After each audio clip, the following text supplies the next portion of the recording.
Welcome to This Explainer. Today, we're jumping straight into a seriously fascinating and honestly pretty high-stakes data-driven study. We're going to investigate how the digital footprints we leave behind every day might actually connect directly to physical violence. It's a deep dive into how the things we search for online can, quite literally, leak out into our streets. So, here's the massive question driving this whole research. Does typing a conspiracy theory into a search bar actually predict real-world violence?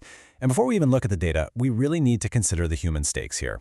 The researchers point to very real tragic examples, like the Buffalo shooter whose manifesto specifically cited the Great Replacement theory, or followers of the online QAnon movement who are driven to domestic terrorism. The underlying question is, can we empirically prove this link across everyday crime?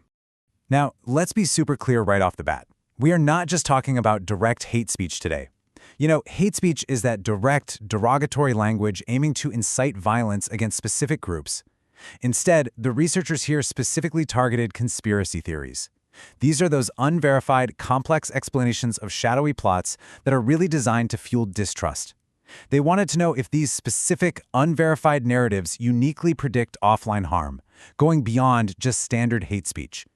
To unpack all of this, we've got a 6-step roadmap today. We'll look at the online search to offline crime connection, building the AI detective, the 36 suspects, the dangerous 8, why narratives spark violence, and finally, a targeted solution. All right, let's jump into part 1. Online search, offline crime. To establish the physical crime scene, researchers looked at the state of Michigan between 2015 and 2019, utilizing official FBI data. And if you look at the breakdown of offenses, you realize pretty quickly that these aren't abstract concepts. We're talking about intimidation, simple assault, property damage, aggravated assault. This makes up the grim, physical reality on the ground. And you know what really stands out over this 4-year period? The sheer, relentless consistency of it all. As you can see, there was a weekly drumbeat. In fact, a registered hate crime occurred in Michigan every single week, without exception, for the entire 262 weeks they sampled. Moving right along to part 2, building the AI detective.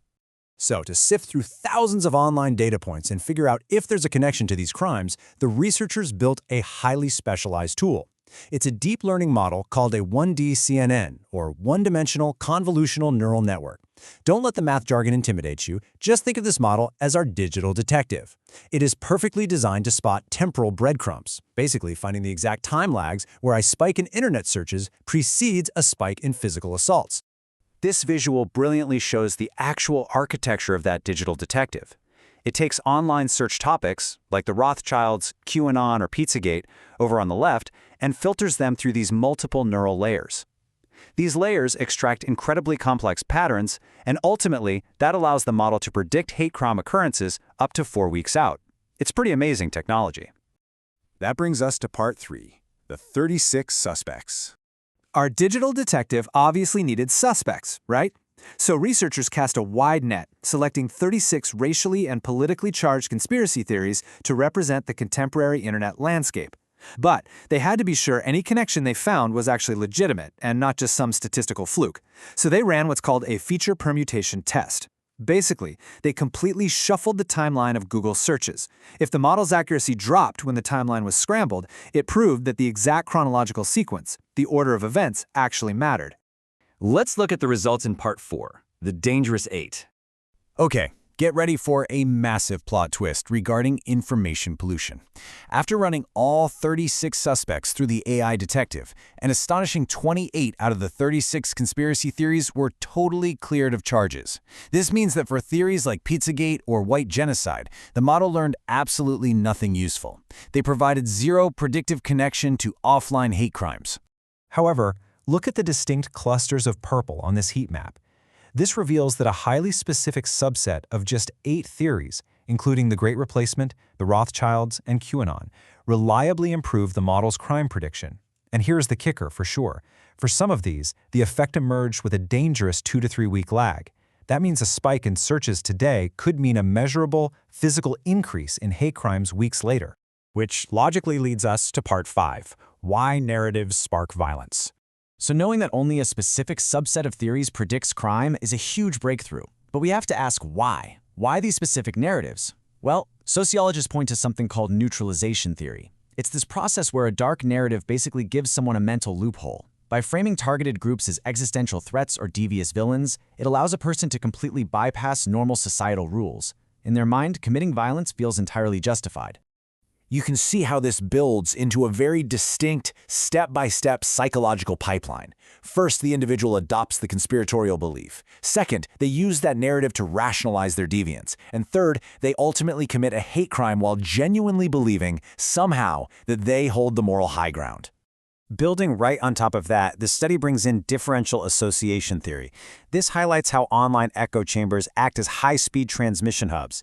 Inside these bubbles, people are constantly interacting and reinforcing these dangerous rationalizations with each other, until extreme violent actions start to feel like completely acceptable, normal group behaviors. Finally, let's wrap up with Part 6, a targeted solution. Now that we've unraveled the mystery of how and why these digital footprints connect to physical crimes, what is the practical takeaway for us? Well, the absolutely crucial point here is that blanket content moderation is highly inefficient. Why? Because most online information pollution doesn't actually predict physical violence. Policymakers don't need to fight a massive losing battle against all misinformation. Instead, they can use machine learning to surgically target and intervene on the specific harmful narratives, those dangerous 8 that actually leak into our streets. As we conclude this explainer, I want to leave you with one final lingering thought. This data proves that the footprints we generate online aren't just trapped in the cloud. They carry real-world weight with real-world victims. So if our search bars can truly predict our streets, what should we be looking for tomorrow? Thank you so much for joining me to unpack this investigation, and I really hope it changes the way you view the digital trails we all leave behind.